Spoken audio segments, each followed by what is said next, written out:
Hello and welcome to legal knowledge with advocate Noor Yakub Shaikh. तो आज का टॉपिक हमारा है अशरफ नगर का डेमोलिशन। कोंडवा में जितने भी डेमोलिशन हो रहे हैं वो, या पूना जिसमें हम कुद्दलवाड़ी देख लेंगे,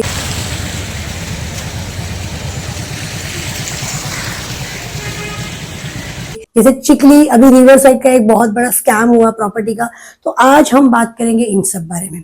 तो इन सबको लीगलाइज कैसे करना है, आपको प्रॉपर्टी लेने के पहले पेपर्स कैसे चेक करना है, किन बातों का आपको ध्यान रखना है, वो सारी बातें आज मैं इस वीडियो में बनाऊंगी। तो देखिए, सबसे पहले ना वीडियो के शुरू में ही मैं आपको बता देती हूँ कि जब भी आप कोई प्रॉपर्टी लेने जाते हैं, सपोज आप कहीं पे गुंटावाड़ी जमीन ले रहे हैं, कहीं पे प्लॉट ले रहे हैं, कहीं पर आप बिल्डर से प्लॉट ले रहे हैं, तो जब भी आप कोई जमीन ले रहे हैं ना, तो उनका प्लान जरूर चेक कीजिए कि जहां पे वो जगह है उसके आसपास से गवर्नमेंट का आगे का प्लान क्या है। इन चीजों के लिए आप उनका सिर्फ 7-12 मत देखिए। नॉर्मली लोग क्या गलती करते हैं, 7-12 देख लिए, या फिर कोई मेरे पहचान वाला है, मेरा दोस्त है और वो चला गया, और इस बेस पे क्या करते हैं, जाकर के प्रॉपर्टी ले लेते हैं। आपको सबसे बेस्ट वे ये करना है कि आपको उसका लैंड रिकॉर्ड निकालना है। लैंड रिकॉर्ड के साथ में आपको अगर उस जगह का कोई ब्लूप्रिंट है या उस जगह के बारे में कोई इन्फॉर्मेशन है, जैसे कि अभी हम देखेंगे कि येवलेवाड़ी की जगह, येवलेवाड़ी के आसपास रिंग रोड आ रहे हैं। फिर अभी जैसे हम देख लेंगे पिसोली, पिसोली में भी बहुत सारी जगह ऐसी एम्प्टी है, बट उन जगहों पे लिटिगेशन है। बहुत सारे लोगों ने ले लिया, वहाँ पे एक स्कूल भी बन गई, वहाँ पे बहुत सारे लोगों ने अपने 1+1 घर भी बना लिए, लेकिन वो जगह भी कहीं ना कहीं लिटिगेशन में, क्योंकि मैंने उसके प्रॉपर्टी के पेपर्स देखे हैं। अब वहाँ पीछे भी आगे चल के हाईवे निकलने वाला है, हो सकता है कि हाईवे निकले, कोई रोड निकले और वो सब कुछ डेमोलिशन जाए। तो इन चीज़ों के लिए हमें क्या करना है, इसके साथ में आपको 2 चीज़ें मैं आज बताऊंगी। एक तो रिसेंटली आज ही सुबह में अशरफ नगर की एक बिल्डिंग को डेमोलिश किया गया, जिसमें ऑलमोस्ट 150 लोग बेघर हो गए। अगर आप देखेंगे तो सब बेचारी औरतें बुरखे में, नकाब में, बच्चे गोद में लिए बाहर बोल रही थी। मतलब उन्हें क्या पता कि ये जगह लीगल है इलीगल है। उन लोगों ने 10 लाख, 11 लाख, 8 लाख, जितने में भी उन्हें बेचा गया। किसी शेरू भाई का नाम ले रही थी कि शेरू भाई ने हमें यहाँ जगह दिया, शेरू भाई ने हमसे किसी 10 लाख, किसी से 12 लाख, किसी से 11 लाख ऐसे पैसे लेके हमें यहाँ पे घर दिया, हमें घर बना के दिया। कुछ लोग बोल रहे हैं हम 5 साल से रह रहे हैं, कुछ लोग बोल रहे हैं हमने अभी घर लिया। लेकिन इस बारे में ऑलरेडी कोर्ट में केस पेंडिंग था कि ये इलीगल है। कई दिनों से मैं वीडियोस भी देख रही थी, और इसी बारे में कोर्ट का ऑर्डर 7 दिन पहले आया कि जगह इलीगल है। ना ही इस बिल्डिंग को बनाने का OC, NOC कुछ भी मिला है, कंप्लीशन सर्टिफिकेट नहीं मिला है। उसके बाद 7 दिन पहले नोटिस दिया गया। नोटिस देने के बाद में किसी ने भी घर खाली नहीं किया। तब कल रात को 7 बजे PMC ने फाइनल रिमाइंडर दिया, नोटिस दिया, और आज सुबह सब कुछ तोड़ दिया गया। ठीक है, जैसे मैं आपको वीडियो प्ले करके दिखा रही हूँ।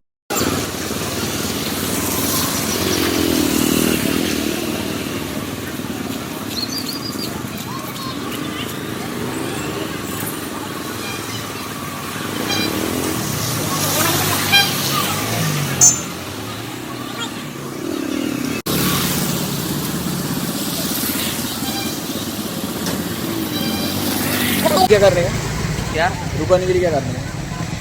कौन? हाँ तो बंद कर देंगे बस। तो इस वीडियो में आप क्या देख रहे हैं, ये सब कुछ मलबा बना दिया गया है। कभी यहाँ बिल्डिंग थी 6 माले, 7 माले या 4 माले की, इसमें 10 से 12 फैमिली रह रही थी, लेकिन आज सब बेघर है। अब इसके पीछे जिम्मेदार कौन? ये लोग तो नहीं जाएंगे कोर्ट वगैरह, या अगर गए भी तो किसके खिलाफ जाएंगे?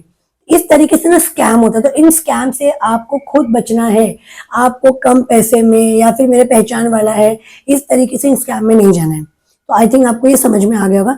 नॉट ओनली अशरफ नगर, मीठा नगर में भी आप देखेंगे तो बहुत सारे इलीगल बिल्डिंग्स बनी है। अगर आप देखेंगे कोंडवा पुलिस के आसपास, या फिर आप देखेंगे कोंडवा पुलिस से आगे आके जब लेफ्ट रास्ता आता है खड़ी मशीन साइड, वहां भी बहुत सारी बिल्डिंग की लिटिगेशन है, वो ऐसे ही बंद पड़ी है। तो क्यों आपको लिटिगेशन में फंसना है? अब हम बात करेंगे पूना के सबसे बड़े प्रॉपर्टी स्कैम के बारे में। वो स्कैम हो गया, लोगों को मालूम है स्कैम हो गया, फिर भी लोग उस पर आवाज नहीं उठा रहे। तो चिकली करके एक जगह है, और रिवर साइड, मतलब सामने से रिवर बहता है, और वहां पर 2019 में कुछ बंगलोज बांधे गए, वो जगह बेची गई। मतलब वो जगह ऑलरेडी 2012-13 से होर्डिंग लगा के बेची जा रही थी। इस होर्डिंग को देखकर कुछ लोगों ने इन्वेस्टमेंट किए कि अभी एक होता है कि एक पर्सन ने लिया, उसने बंगलो बना लिया, तो दूसरा दोस्त भी चला गया। ऐसे करके 36 लोगों ने वहां पर अपने अपने बंगलो बांधे, एक सोसाइटी बनाई, उसे कोऑपरेटिव बनाया। वहां पे कॉर्पोरेशन ने पानी दिया, वहां पे प्रॉपर्टी टैक्स कट रहा था, वहां पर बाकायदा लाइट थी MSCB की, मतलब सारी बेसिक फैसिलिटी वहां गवर्नमेंट ने प्रोवाइड की थी। एक दिन वन फाइन डे क्या होता है लॉकडाउन के बाद में, वहां से एक एक्टिविस्ट गुजरते हैं और वो देखते हैं कि ये रिवर साइड में जो ये इन लोगों ने बंगलो बनाया है वो इनलीगल है। रिवर साइड के आसपास जो ब्लू लाइन और रेड लाइन होती है, इनके पास सिर्फ और सिर्फ रिवर के लिए या फिर कोई गटर नाला या कोई सीवेज, वो भी इमरजेंसी है तो ही होता है। ऐसे घर बनाना, फ्लैट बंगलो बनाना इलीगल है। उस बंदे ने फाइल कर दिया एक रिट पिटीशन कोर्ट में कि ये सब इलीगल है, इन लोगों को घर खाली करो। हुआ क्या, ये स्कैम में वहां फ्लैट ओनर की कोई गलती नहीं थी। उनकी गलती सिर्फ ये थी कि उन लोगों ने डॉक्यूमेंट्स नहीं पढ़े, उन लोगों ने ब्लाइंड ट्रस्ट किया। ब्लाइंड ट्रस्ट करके बस यकीन मान लिया कि हाँ ऐसा हो रहा है, चलो हम लोग चलते, और फिर क्या था, घर ले लिया। अब उन लोगों ने वो जमीन ली, एक बंगलो बांधने के लिए 20 लाख का जमीन लिया, फिर उससे बंगलो बांधने के लिए कम से कम 6 लाख 4 लाख रुपीस गया होगा, फिर उसमें फर्नीचर हुआ, जो भी एमिनिटीज हुई, मतलब इस तरीके से करने के बाद में, और आज उनका घर डेमोलिश हो गया। डेमोलिशन का पैसा भी उनको देना है और 5 करोड़ रुपया एनजीएलटी को देना है उन्हें एज अ कंपनसेशन, वो भी वो बंगलो ओनर से देंगे। लेकिन मेरा ये बोलना है, मेरा ये कंटेंशन है, कुछ लोग हमारे पहचान के भी थे, उनसे भी हमारा कांटेक्ट हुए। जब मैंने सारा मैटर देखा, सबसे पहले तो ना इस मैटर में एडवोकेट ने उन्हें गुमराह किया। उन लोगों के पास ऑप्शन था कि वो लोग बिल्डर और डेवलपर को अक्यूज करें, हाई कोर्ट में उसके अगेंस्ट केस डाले कि जमीन हमें इलीगल दी गई है, हम खुद जाके वहां घर नहीं बना रहे। लेकिन ऐसा कुछ हुआ ही नहीं। उनके बिल्डर के ऊपर एफआईआर नहीं हुई। पहले तो कोर्ट में केस नहीं किया बिल्डर के अगेंस्ट, दूसरा एफआईआर नहीं हुई बिल्डर के अगेंस्ट, तीसरा आज जब कंपनसेशन देना है तो वो हम क्यों दे, बिल्डर देना चाहिए या बिल्डर हमें कहीं और एकोमोडेट करे। इन चीजों पे वो लोग बात ही नहीं कर रहे। आपको पता है ऐसा क्यों होता है? क्योंकि बिल्डर्स ना हमेशा बिल्डिंग बनाओ, प्लॉट रखो या बंगलो बनाओ, अपने आदमी अंदर घुसाते ही है ताकि वो सारी खबर रखे और कोई हमारे खिलाफ ना जाने पाए। तो बस उनमें भी कुछ लोग हैं जो किसी को उनके खिलाफ जाने नहीं दे रहे, तो ना ही बिल्डर पे एफआईआर हो रही है, ना ही बिल्डर को कोई टेंशन है। जो बंगलो ओनर्स है इनको अब डेमोलिशन का पैसा भी देना है, मतलब पर पर्सन उन लोगों को कुछ 12 से 18 लाख और पे करना है गवर्नमेंट को। तो देखा आपने, आपको क्या करना है। अगर आप बंगलों के लिए जमीन देख रहे हैं, आप बोलेंगे मैडम आप ऐसे बोल रहे हो, हम तो जाते 1 घंटा 2 घंटा लेते। अगर आप 1 घंटा 2 घंटा ले रहे हो, 4 घंटा ले रहे हो, या आप बहुत बड़ी जगह ले रहे हो, या आप इन्वेस्टर हो, आप सोच रहे हो कि कई एकड़ में जगह है, तो आपको ना देखना है 35 एकड़ में अगर कोई भी जगह है, तो मतलब आप कोई जगह लेने गए, फॉर एग्जाम्पल आप एक जगह लेने गए और वो जगह 35 एकड़ से ज्यादा की है या ऑलमोस्ट उसके आसपास है, तो आपको सबसे पहले ना उसका नक्शा देखना है, एनजीएलटी में जाके मालूम करना है कि ये ग्रीन जोन तो नहीं होता है, और आपको डॉक्यूमेंट्स लैंड रिकॉर्ड के थ्रू निकाल के चेक करना है कि ये ग्रीन जोन है या फिर ये आर जोन है, आगे आसपास में क्या प्लान्स है। जब भी कोई जगह 35 एकड़ में होती है तो उसके डॉक्यूमेंटेशन अलग होते हैं, उसके लिए आपको पूरा लैंड रिकॉर्ड निकाल के ही आप समझ पाएंगे। तो आप एक अच्छा सिविल एडवोकेट कर सकते हैं या आप खुद ही आरटीआई फाइल कर सकते हैं उस जगह के ऊपर, और आप जगह का रिकॉर्ड मालूम करके इजीली आप खुद ही अपनी चीजों को सॉल्व कर सकते हैं। आपको नहीं जरूरत है एडवोकेट की इन चीजों में, आप खुद जाइए, आप आरटीआई फाइल कीजिए। अगर आपको आरटीआई नहीं फाइल करना आता है तो आप मेरे चैनल को ज्वाइन कर सकते हैं। ज्वाइनिंग में मैंने आरटीआई के ऊपर कई वीडियोस बनाए हैं, आप चाहिए तो वो वीडियोस को सेव कर सकते हैं, उनकी रिकॉर्डिंग ले सकते हैं। उस वीडियो के थ्रू आप सीख सकते हैं कि किसी भी डिपार्टमेंट में आपको आरटीआई किस तरह फाइल करना है।